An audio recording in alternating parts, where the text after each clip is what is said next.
Praise the Lord. ഞങ്ങൾക്ക് ഇവിടെ വന്ന് സാക്ഷ്യം പറയാൻ സഹായിച്ച അമ്മ മാതാവിനും തിരുകുമാരനും 1000 നന്ദി. ഞങ്ങളിവിടെ 2023 സെപ്റ്റംബർ ലാസ്റ്റാണ് ഞങ്ങൾ ഉടമ്പടി മോൾക്ക് എൻ്റെ പേര് മിനി. ഞങ്ങൾ തൃശ്ശൂർ ഒല്ലൂരിൽ നിന്ന് വരുന്നത്. എൻ്റെ മകൾ അലോഷ്യ ജോ. ആൾ 2023 സെപ്റ്റംബർ ലാസ്റ്റ് ഞങ്ങൾ ഇവിടെ വന്നിട്ട് ഞങ്ങൾ ഉടമ്പടി മോൾക്ക് വേണ്ടി എടുത്തത്. അവൾ പുറമെ വിദേശത്ത് MBBS പഠനം പഠിച്ചിട്ട് ഇവിടെ FMG എന്നുള്ള എക്സാം ക്ലിയർ ചെയ്യാൻ വേണ്ടി ഇവിടെ വന്ന് ഞങ്ങൾ ഉടമ്പടി എടുത്തു. പക്ഷേ 2019 ഞാൻ ഉടമ്പടി എടുത്ത ആളാണ്. പക്ഷേ എനിക്ക് യൂട്രസ് സംബന്ധമായിട്ടുള്ള അസുഖങ്ങൾ കാരണം അവിടുന്ന് അത് റിമൂവ് ചെയ്ത് പിന്നെ യൂറിൻ പോകാനൊക്കെ ബുദ്ധിമുട്ടായിട്ട് എനിക്ക് വരാനായിട്ട് സാധിച്ചില്ല. അത് ഫോളോ ചെയ്യാൻ എനിക്ക് സാധിച്ചില്ല. അവിടുന്ന് അങ്ങോട്ട് പിന്നെ എനിക്ക് എന്ന് പറഞ്ഞു കഴിഞ്ഞാൽ യൂറിൻ പോകില്ല, ബുദ്ധിമുട്ടാണ്. അപ്പോൾ ഓരോ പ്രാവശ്യം സിസ്റ്റോസ്കോപ്പി എന്ന് പറയും, പിന്നെ ഡയലിറ്റേഷൻ, സിസ്റ്റോസ്കോപ്പി, അങ്ങനെ 3 പ്രാവശ്യം സിസ്റ്റോസ്കോപ്പി, പിന്നെ ഡയലിറ്റേഷൻ. അത് വേദന കാരണം ഞാൻ ചിലപ്പോൾ 2 മാസമൊക്കെ വൈകിട്ടാണ് ഞാൻ പോവുള്ളൂ. കാരണം തരിപ്പിക്കില്ല, നമുക്ക് ഓർമ്മ കെടുത്തില്ല. നമ്മുടെ കാല് ബെൽറ്റിലിട്ട് 2 കൈ നേഴ്സുമാർ 2 ആൾ പിടിക്കും. 5 മിനിറ്റ് നേരത്തെ സംഭവമാണിത്. പക്ഷേ ആ വേദനയുടെ ശക്തി എന്ന് പറഞ്ഞു കഴിഞ്ഞാൽ അത്രമാത്രം വേദനയുടെ ശക്തിയാണ് അതിനുള്ളത്. അപ്പോൾ ഓരോ പ്രാവശ്യം ഞാൻ ഓപ്പറേഷൻ തിയേറ്ററിൽ ചെന്ന് കൊടുക്കുമ്പോൾ ഞാൻ വിചാരിക്കാറുണ്ട്, മാതാവി അടുത്ത പ്രാവശ്യം വരും എനിക്ക് ഇങ്ങോട്ട് വരാനായിട്ട് വരുത്തരുത് തന്നെ. അത്രയും വേദനയാണ് എനിക്കുള്ളത്. ആ വേദന വെച്ച് ഞാൻ ഇങ്ങനെ നിന്നു. അപ്പോൾ മോള് വന്നപ്പോൾ ഞാൻ വന്ന് ഉടമ്പടി എടുത്തപ്പോൾ ഇവിടെ അച്ഛൻ്റെ ഉടമ്പടി ധ്യാനം കേട്ടപ്പോൾ അച്ഛൻ പറയുന്നുണ്ടായിരുന്നു, നിങ്ങൾ ഉടമ്പടി എടുത്തിട്ടുള്ള ആൾക്കാർ കാശുരൂപം കൊടുന്ന് ആക്ടിവേറ്റ് ആക്കാൻ പറഞ്ഞിട്ടുണ്ടായിരുന്നു. ഞാൻ ഇവിടെ മോളുടെ കൂടെ വന്ന് എൻ്റെ കാശുരൂപം കൊണ്ടുവന്ന് ഞാൻ അവിടെ വെച്ചിട്ടുള്ള മാതാവിൻ്റെ ചില്ലിൻ്റെ അവിടെ കൊണ്ടുവന്ന് കാശുരൂപം ഞാൻ വെച്ച് ആക്ടിവേറ്റ് ആക്കി. അന്ന് രാത്രി ഞാൻ വീട്ടിലേക്ക് പോയി.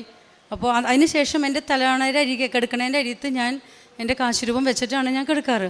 അവിടുന്ന് 2 ദിവസം കഴിഞ്ഞിട്ട് ഞാൻ ഈ കാശുരൂപം വെച്ച ഭാഗത്തേക്ക് ഞാൻ തല വെച്ച് കിടക്കണ സമയത്ത് ഞാൻ എണീക്കുകയാണ്. ഒരു വെളിച്ചം കണ്ടിട്ട് ഞാൻ എണീക്കുക. ആ കാശുരൂപത്തിന് ചുറ്റും ഒരു വെള്ള വട്ടം കിടന്ന് ഇങ്ങനെ റൗണ്ട് ഇങ്ങനെ അതിന് ചുറ്റും ഇങ്ങനെ വെള്ള വട്ടം കാണുക. അപ്പോൾ ഞാൻ നോക്കിയപ്പോൾ സമയം 1:30. അപ്പോൾ എനിക്ക് തോന്നിയതാണോ നോക്കാൻ ഞാൻ ജനൽ വഴിക്കൊക്കെ വെളിച്ചം വരുന്നുണ്ടോ നോക്കിയാൽ അല്ല. പിന്നെ ഞാൻ ഉറക്കത്തിലേക്ക് പോകാനുണ്ടായത്. പിന്നെ അതിന് ശേഷം ഈ നിമിഷം വരെ എനിക്ക് പിന്നെ ഹോസ്പിറ്റലിലേക്ക് പോകേണ്ടി വന്നിട്ടില്ല. ഈ ഡയലിറ്റേഷൻ എന്നുള്ള ഒരു ഇതിന് എനിക്ക് പോകേണ്ടി വന്നിട്ടില്ല. അത്രയും വേദന സഹിച്ചിട്ടുണ്ട്. ഓരോ പ്രാവശ്യം ഓരോ മാസവും പോകണം എനിക്ക്. അതിൻ്റെ പേടി എനിക്ക് ആലോചിക്കാനും കൂടി പറ്റണില്ല. അത്രമാത്രം വേദന സഹിച്ചിട്ടുള്ള അതിനെനിക്ക് മാതാവ് തന്നിട്ടുള്ള ഏറ്റവും വലിയ അനുഗ്രഹം, കോടാനുകൂടി നന്ദി എനിക്ക്. അത്രയും ഇനി എൻ്റെ മോൾക്ക് ഞാൻ മൈക്ക് കൊടുക്കാം. ഞാൻ അവൾക്ക് പറയാനുള്ളത്, എൻ്റെ പേര് അലോഷ്യ. ഞാനിവിടെ ആദ്യം വന്നത് സെപ്റ്റംബർ 17, 2023 വന്നത് ഉടമ്പടി എടുക്കാനായിട്ട്. എൻ്റെ ഒരു നിയോഗം FMG എക്സാമിനേഷൻ ക്ലിയർ ചെയ്യാനായിട്ടായിരുന്നു. FMG എക്സാമിനേഷൻ 4 മെഡിക്കൽ ഗ്രാജുവേറ്റ്സിനുള്ളതാണ്. അതായത് ഇന്ത്യയിൽ പുറത്ത് മെഡിസിന് പഠിച്ച പിള്ളേർക്കുള്ള എക്സാമാണ്. അതൊരു വൺ ഓഫ് ദ ടഫസ്റ്റ് എക്സാമിനേഷനാണ്. പാസിംഗ് പെർസെൻറ്റേജ് വളരെ കുറവാണ്. അപ്പോൾ ഞാനിവിടെ വന്ന് ഉടമ്പടി എടുത്ത് അച്ഛൻ പറഞ്ഞ എല്ലാ കാര്യങ്ങളും കൃത്യമായിട്ട് ചെയ്യായിരുന്നു.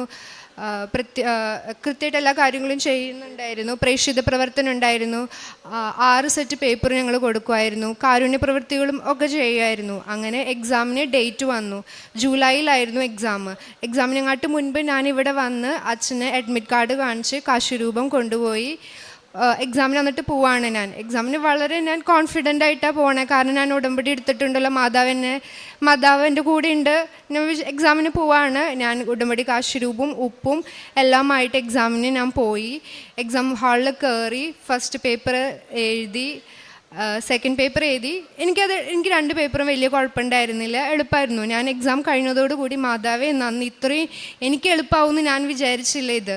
ഞാൻ പാസ്സാവും എന്നുള്ള ഇതിലാണ് ആ പ്രാവശ്യം അവിടെ നിന്ന് എക്സാമിൽ ഇറങ്ങിയത് തന്നെ. അങ്ങനെ പ്രാർത്ഥനകളും കാര്യങ്ങളും എല്ലാം ഉണ്ടായിരുന്നു. അച്ഛൻ്റെ ധ്യാനം കേൾക്കലും കാര്യങ്ങളും. അങ്ങനെ ഒരു 10 ഡേയ്സിൻ്റെ ഉള്ളിൽ റിസൾട്ട് വന്നു.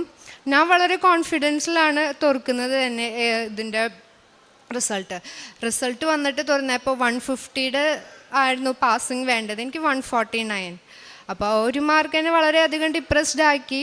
പിന്നീട് മാതാവിൻ്റെ അടുത്ത് ഞാൻ വീണ്ടും എല്ലാ കാര്യങ്ങളും കൃത്യമായിട്ട് പറഞ്ഞ് പ്രാർത്ഥിക്കാനായിട്ട് തുടങ്ങി. നെക്സ്റ്റ് ഡേ ഇവിടെ വന്നിട്ട് വീണ്ടും പുതുക്കി കാര്യങ്ങൾ ഒന്നും കൂടി കൃത്യമായിട്ട് എല്ലാം അച്ഛൻ പറഞ്ഞ പോലെ തന്നെ ഫോളോ ചെയ്തു. ഞങ്ങൾ ഫുഡ് കൊടുക്കുമായിരുന്നു. അതിൻ്റെ എണ്ണം അതും നന്നായിട്ട് ചെയ്തു തുടങ്ങി.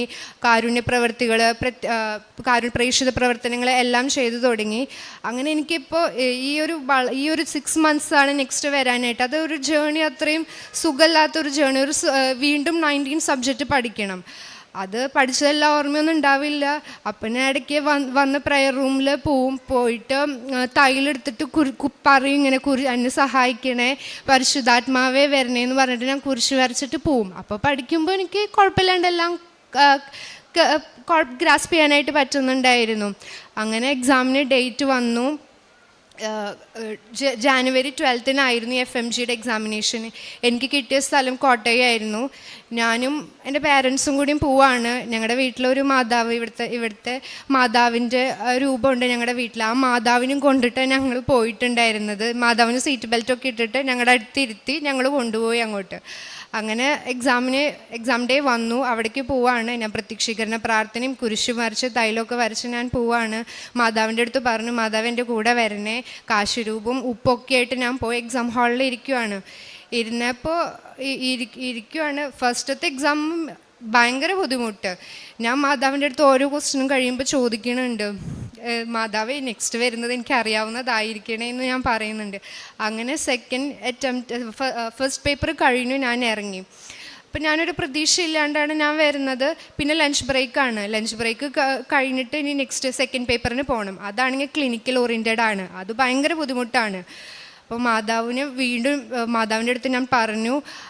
അങ്ങനെ കയറി. ഞാനൊരു പ്രതീക്ഷ ഇല്ലാണ്ടാണ് ഞാൻ കയറുന്നത്, ഇതെന്താവും എന്ന് വിചാരിച്ചിട്ട്. അങ്ങനെ എക്സാമിൽ ഞാൻ എൻ്റെ പോക്കറ്റിൽ ടിഷ്യൂ പേപ്പറിൽ ഉപ്പ് പിടിച്ചിട്ടുണ്ടായിരുന്നു. എക്സാം തുടങ്ങാട്ട് മുൻപ് എൻ്റെ ഉപ്പ് കയ്യിൽ ഇങ്ങനെ തന്നെ പിടിച്ച് എക്സാം കഴിയണ വരെ ഞാൻ ഉപ്പ് പിടിച്ചിട്ട് മാതാവെ ഇങ്ങനെ പറഞ്ഞിട്ടായിരുന്നു ഞാൻ എഴുതുന്നുണ്ടായിരുന്നു. അങ്ങനെ എക്സാം ഹാളിൽ നിന്ന് എക്സിറ്റ് ആവാണ്. 3 hours എക്സാം പേപ്പർ കഴിഞ്ഞു. ഫസ്റ്റ് പേപ്പറിനെങ്ങാട്ടും വലിയ കുഴപ്പമുണ്ടെങ്കിലും പ്രതീക്ഷിക്കാനായിട്ട് എനിക്ക് അത്ര ഇതൊന്നും തോന്നിയില്ല. ഞാനങ്ങോട്ട് ഇറങ്ങി. വളരെ ഡെസ്പായിട്ടും ഗ്ലൂമിയായിട്ട് ഇറങ്ങുന്നത്. കാരണം എനിക്ക് അത്ര വലിയ പ്രതീക്ഷയൊന്നുമില്ല. പിന്നെ എല്ലാം മാതാവിൻ്റെ കരങ്ങളിൽ ഞാൻ ഏൽപ്പിച്ച് ഇനി ഞാൻ പറഞ്ഞു, മാതാവെ എല്ലാം നോക്കിക്കോളൂ എന്ന് പറഞ്ഞിട്ടായിരുന്നു. ഇനി എനിക്കൊരു 6 months വെയിറ്റ് ചെയ്യാനായിട്ട് എനിക്ക് വയ്യ ഞാൻ പറഞ്ഞ്. അങ്ങനെ ഞങ്ങൾ വീട്ടിലെത്തിയോടുകൂടി എല്ലാ കാര്യങ്ങളും ഒന്നും കൂടി മാതാവിൻ്റെ അടുത്ത് പറഞ്ഞ് 4 ജപമാല ചൊല്ലുമായിരുന്നു. കുരിശിൻ്റെ വഴിയും ഒക്കെ എത്തിക്കുമായിരുന്നു.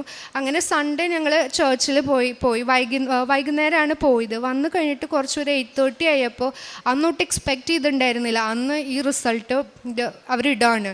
എനിക്ക് ഇത് തുറക്കാനായിട്ട് പറ്റണമില്ല, ഒന്നും പറയില്ല. ഞാൻ മാതാവിൻ്റെ അടുത്തപ്പോൾ പ്രാർത്ഥിക്കായിരുന്നു, മാതാവ് എന്താണെങ്കിലും ഇനി ഒരു പോസിറ്റീവ് ആണെങ്കിലും ഒരു നെഗറ്റീവ് ആണെങ്കിലും അത് ഉൾക്കൊള്ളാനായിട്ടുള്ള ഒരു സ്ട്രെങ്ത് എനിക്ക് വേണം, അല്ലാണ്ട് എനിക്ക് മുന്നോട്ട് പോകാനായിട്ട് പറ്റില്ല. കാരണം എൻ്റെ ലൈഫ് മൊത്തം ഈ എക്സാമിലാണ് ഡിപ്പെൻഡ് ചെയ്തിരിക്കുന്നത്. അങ്ങനെ ഞാനും അമ്മയും ഞാൻ അടുത്തിരിക്കുകയാണ്. മാതാവ് ഞങ്ങൾ പ്രയർ റൂമിലേക്ക് പോയി. അവിടെ വെച്ചിട്ടാണ് ഓപ്പൺ ചെയ്തത്. എനിക്കറിയില്ല, ഞാൻ അത്രയൊന്നും പ്രതീക്ഷിച്ചിട്ടില്ല. എനിക്ക് പറയുങ്ങാട്ടും കൂടുതലായിട്ടുള്ള ഒരു ഗുഡ് സ്കോർ 150 വേണ്ട സ്ഥാനത്ത് എനിക്ക് 174 തന്നിട്ട് മാതാവ് എന്നെ അനുഗ്രഹിച്ചതാണ്. മാതാവ് തന്ന വിജയമാണ്. മാതാവിനോട് 1000 നന്ദി. എൻ്റെ അമ്മേനെ എന്നെ ഇവിടെ പ്രത്യക്ഷീകരണത്തിൻ്റെ സാക്ഷിയാക്കി മാറ്റിയതിന് ഞാൻ നന്ദി പറയുന്നു. ജൂലൈയിലെ എക്സാം കഴിഞ്ഞിട്ട് ഞാൻ ഇതേപോലെ തന്നെ 4 ജപമാല ചെല്ലും, 4 എണ്ണം കുരിശിൻ്റെ വഴി. ഇതൊക്കെ തുടർച്ചയായിട്ട് ഒരു 3 മണി സമയത്ത് നമ്മൾ ചെയ്യുന്ന കാര്യങ്ങളാണ്. ഉച്ചതിരിഞ്ഞിട്ട് കാലത്ത് ബുദ്ധിമുട്ടാണ്. അപ്പോൾ ജൂലൈയിലെ എക്സാമിന് പോകുന്നതിന് മുന്നേ ഞാൻ ജപമാല ചൊല്ലിക്കൊണ്ടിരിക്കുമ്പോൾ എൻ്റെ മുന്നിലേക്ക് ഒരു വൈറ്റ് പേപ്പർ ഇങ്ങനെ ഒരു ചെറിയൊരു കഷ്ണം വൈറ്റ് പേപ്പർ വന്നിട്ട് ഇങ്ങനെ വന്ന് വീഴാണ്. അതിൽ ഞാൻ കണ്ട ഒരു കൈ ഇങ്ങോട്ട് വന്നു. കൈ എന്ന് പറഞ്ഞാൽ കൈയിൻ്റെ പത്തി മാത്രമാണ് കാണുന്നത്. വിരലെന്ന് പറഞ്ഞാൽ അത് പടം വരച്ചാൽ പോലും ഇങ്ങനത്തെ കൈയിൻ്റെ വിരലുകൾ നമ്മൾ കാണില്ല. ആ വിരൽ വന്നപ്പോൾ ഞാൻ ജപമാല നന്മ ചെല്ലുന്നുണ്ട്, ഈ കൈ നോക്കുന്നുണ്ട്. ഇതിൻ്റെ ഇടയിൽ ഞാൻ പറയുന്നത് എത്ര മനോഹരമായി കയ്യിൽ ഞാൻ പറയുന്നുമുണ്ട്. അതിൻ്റെ അറ്റത്ത് പേന പിടിക്കുന്ന പോലെയാണ് പിടിച്ചിരിക്കുന്നത്. പേനയില്ല കയ്യിൽ. ആ അറ്റത്തായിട്ട് ആള് 2 എന്ന് വളരെ ഭംഗിയായിട്ട് എഴുതി. പക്ഷേ അതിൻ്റെ മുന്നിലുള്ള ആ പേപ്പർ ബ്ലാങ്കാണ്. പക്ഷെ ഞാൻ പറയാണ് 172 എന്ന് ഞാൻ പറയാണ്.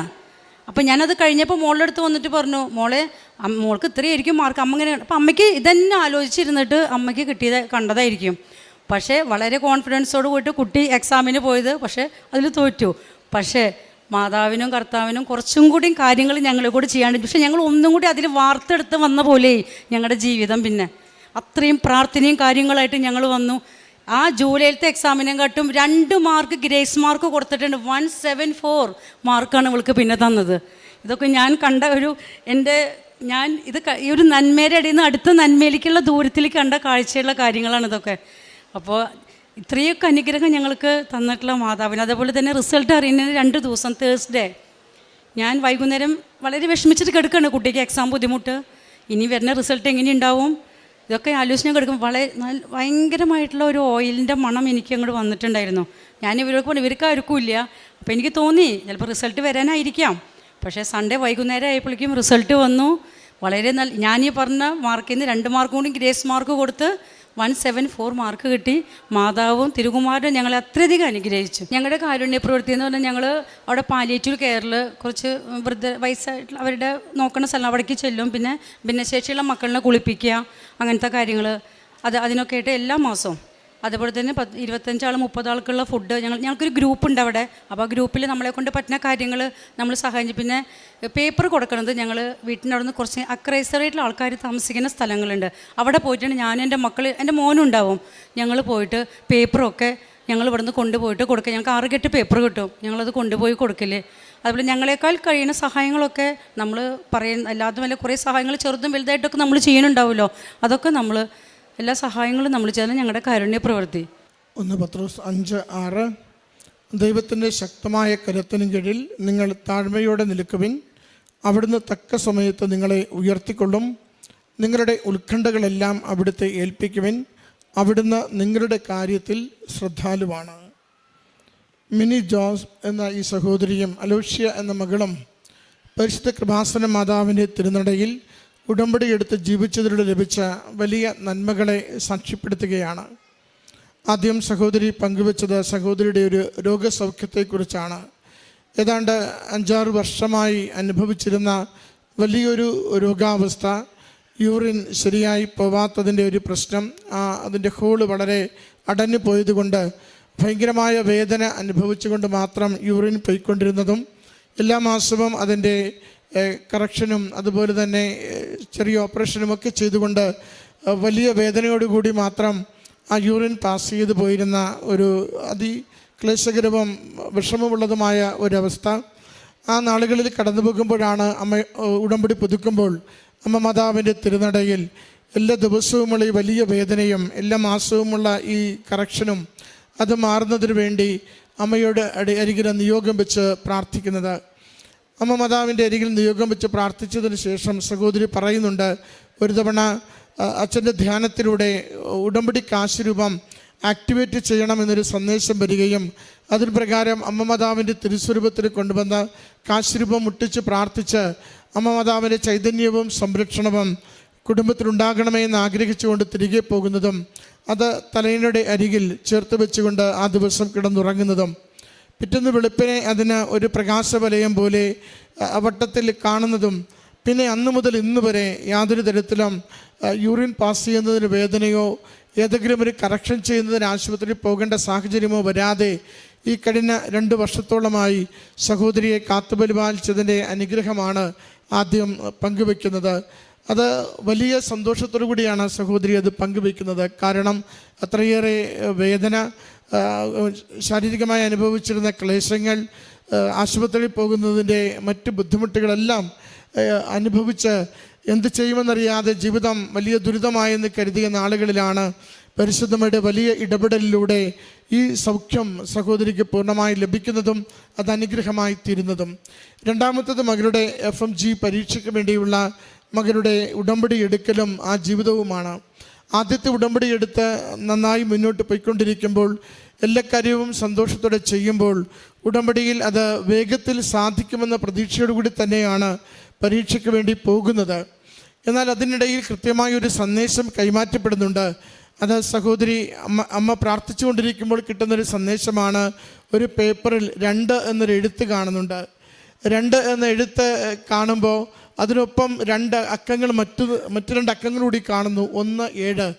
അങ്ങനെ പെട്ടെന്ന് ഇത് കൂട്ടി വായിച്ച് 172 മാർക്കോട് കൂടി വിജയിക്കും എന്ന ഒരു കോൺഫിഡൻസാണ് മകൾക്ക് അമ്മ പകർന്നു കൊടുക്കുന്നത്. അതിൻ്റെ സന്തോഷവും ആത്മധൈര്യവുമാണ് ആദ്യത്തെ പരീക്ഷ എഴുതുവാൻ മകൾക്കുണ്ടായിരുന്നതും.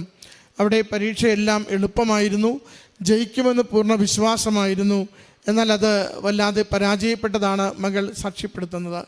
പരാജയപ്പെടുമ്പോൾ അത് നിരാശയിലേക്കല്ല, പരാജയപ്പെട്ടപ്പോൾ മാതാവിൽ നിന്ന് അകന്നു പോകുന്ന അവസ്ഥയിലേക്കല്ല, പരാജയപ്പെട്ടപ്പോൾ വിശ്വാസം ക്ഷയിക്കുന്ന കാര്യത്തിലേക്കല്ല മകൾ പോയത്. പരാജയപ്പെട്ടതിൻ്റെ തൊട്ടടുത്ത ദിവസം അമ്മയുടെ അരികിലെത്തി കൂടുതൽ ശരണപ്പെട്ടുകൊണ്ട് ആ ഉടമ്പടി പുതുക്കുവാനാണ് മകൾ ശ്രദ്ധിച്ചത്. പിന്നീട് രണ്ടുപേരും പറയുന്നുണ്ട്, ഞങ്ങളുടെ കുടുംബത്തിൻ്റെ തന്നെ ഉടമ്പടി ജീവിതം മറ്റൊരു ഗിയറിൽ അല്പം കൂടി വ്യത്യസ്തമായി ഗൗരവത്തോടുകൂടി കൂടുതൽ തീഷ്ണതയോടുകൂടി മുന്നോട്ട് കൊണ്ടുപോകുവാൻ സാധിച്ചുവെന്ന്. അമ്മ അവസാനം സാക്ഷ്യകൂടാരത്തിൽ പറഞ്ഞു, രണ്ടിന് രണ്ടർത്ഥങ്ങളുണ്ടായിരുന്നു. ഒന്ന്, ഞാനിപ്പോൾ മനസ്സിലാക്കുന്നു, രണ്ടാമത്തെ തവണ ജയിക്കുമെന്ന് അമ്മ മാതാവെന്ന് സൂചിപ്പിച്ചതായിരിക്കും രണ്ടെന്ന് എഴുതി കാണിച്ചത്. വീണ്ടും ആ ബാക്കി അക്ഷരങ്ങൾ ചേർത്ത് വെച്ച് രണ്ടാമത്തെ തവണ എഴുതിയപ്പോൾ 174 മാർക്ക് നൽകി വിജയിക്കുന്നതിൻ്റെ സാധ്യതയും അമ്മ അന്നെ സൂചിപ്പിച്ച് തന്നതാണ്. അതുകൊണ്ട് ഈ കുടുംബം രണ്ടുപേരും പറയുന്നുണ്ട്, ഞങ്ങൾ പരിസരത്തുള്ള എല്ലാവരും കൃപാസന മാതാവിനെക്കുറിച്ച് അറിയുന്നവരാണ്. അതുകൊണ്ട് അവർക്ക് പ്രത്യേകിച്ച് കൃപാസനം പത്രം കൊടുത്തിട്ട് കാര്യമില്ല. അതുകൊണ്ട് അക്രൈസ്തവരുടെ ഇടയിലേക്ക് പത്രം കൊടുക്കുവാനായിട്ട് 10 കിലോമീറ്ററെങ്കിലും ദൂരം സഞ്ചരിച്ച് ഞങ്ങൾ സന്തോഷത്തോടു കൂടി പോയി പത്രം കൊടുക്കുമായിരുന്നു. 4 ജപമാലയെങ്കിലും ഏറ്റവും കുറഞ്ഞത് ചൊല്ലുമായിരുന്നു. കൂടുതൽ സന്തോഷത്തോടു കൂടി കാരുണ്യ പ്രവൃത്തികൾ ചെയ്യുമായിരുന്നു. അച്ഛൻ്റെ ധ്യാനം മുടങ്ങാതെ കേൾക്കുകയും അങ്ങനെ ഉടമ്പടി എങ്ങനെ ജീവിക്കണമോ ആ ജീവിക്കേണ്ട രീതിയിൽ സന്തോഷത്തോടെ ഓരോ ദിവസവും ജീവിച്ചുകൊണ്ടാണ് പരീക്ഷയ്ക്ക് വേണ്ടി പോയത്. മകൾ പറയുന്നുണ്ട്, രാവിലെ പരീക്ഷ കഴിഞ്ഞ് ഉച്ചയ്ക്ക് ഇറങ്ങി വരുമ്പോൾ അത് വളരെ പ്രയാസമാണെന്ന് തിരിച്ചറിഞ്ഞു. അത് വളരെ ക്ലേശപൂർണമായ പരീക്ഷയായിരുന്നു. ആദ്യം എഴുതിയതിൻ്റെ ഒരു കാൽഭാഗം ആത്മവിശ്വാസം പോലും കിട്ടിയില്ല. ഉച്ചയ്ക്ക് താരതമ്യേന അല്പം കൂടി എളുപ്പമായിരുന്നു. എങ്കിലും ജയിക്കുമെന്ന് ആ പരീക്ഷ എഴുതിയത് കൊണ്ട് എനിക്ക് വിശ്വാസം കിട്ടിയില്ല. പക്ഷേ അമ്മ ഓരോ തവണയും പറഞ്ഞുകൊണ്ടിരുന്നു, ഇത് ജയത്തിനുള്ള പരീക്ഷയാണ്, അമ്മ മാതാവ് കൂടെ വരുന്ന പരീക്ഷയാണ്, അമ്മ മാതാവ് നിന്നെ കാത്തുകൊണ്ടിരിക്കും. കാരണം കുടുംബത്തിന് മറ്റൊരു വിശ്വാസമുണ്ട്. അവർ അമ്മ മാതാവിൻ്റെ ഒരു ഫോട്ടോ അത് കാറിൻ്റെ മുൻ സീറ്റിൽ തന്നെ ഇരുത്തി ബെൽറ്റൊക്കെ ഇടിയിച്ച് അത്ര വിശ്വാസത്തോടെ അമ്മ മാതാവ് കൂടെ ഈ പരീക്ഷ എഴുതുമ്പോൾ ഞങ്ങളുടെ കൂടെയുണ്ട്. ഞങ്ങൾ പ്രാർത്ഥിക്കുമ്പോൾ അമ്മ മാതാവിൻ്റെ അരികിലിരുന്നാണ് ഞങ്ങൾ പ്രാർത്ഥിക്കുന്നത്.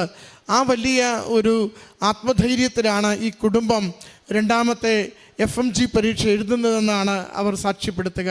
പ്രിയമുള്ളവരെ, വിശ്വാസത്തിന് ഒത്തിരി തരത്തിൽ നമുക്ക് വ്യത്യസ്തരാകാൻ പറ്റും. വിശ്വാസത്തിന് ഒത്തിരി തരത്തിൽ നമ്മളെ ആഴപ്പെടുത്തുവാൻ പറ്റും. വിശ്വാസത്തിന് ഒത്തിരി തരത്തിൽ നമ്മുടെ ജീവിതത്തിൽ ഇടപെടാനും പറ്റും. അതിൻ്റെ ഓരോ രീതികളെയും ഈ മക്കളുടെ വാക്കുകളിൽ, ഈ അൾത്താരയിൽ പറയുന്ന സാക്ഷ്യങ്ങളിൽ നമ്മൾ കാണാറുണ്ട്, കേൾക്കാറുണ്ട്. ഈ കുടുംബത്തിൻ്റെ അമ്മ മാതാവിലുള്ള വിശ്വാസം അവർക്കത് അനുഗ്രഹമായി തീരുന്നു. കൃപാസന മാതാവ് ഏറ്റവും പ്രതിസന്ധി നിറഞ്ഞൊരു പരീക്ഷയെ ഏറ്റവും സന്തോഷകരമായി വിജയിക്കുന്നതിന്, നല്ല മാർക്ക് വാങ്ങി വിജയിക്കുന്നതിന് മകളെ സഹായിച്ചു. അങ്ങനെ ഇവിടെ പ്രാക്ടീസ് ചെയ്യുവാൻ പറ്റുന്ന മെഡിക്കൽ ഗ്രാജുവേറ്റായി മകളെ ഉയർത്തുകയും ചെയ്തു. ഡോക്ടർ അലോഷ്യ എന്ന രജിസ്ട്രേഷൻ എടുക്കുവാൻ തക്കവിധം മകളെ ഉയർത്തി. ഈ ലഭിച്ച വലിയ അനുഗ്രഹത്തിന്, 2 അനുഗ്രഹങ്ങൾക്കും അമ്മ മാതാവിനും തിരുക്കുമാരനും നന്ദി പറഞ്ഞ് കരങ്ങളടിച്ച് ഈ സാക്ഷ്യം നമുക്ക് സമർപ്പിക്കാം. അത്യപൂർവ ദൈവാനുഗ്രഹം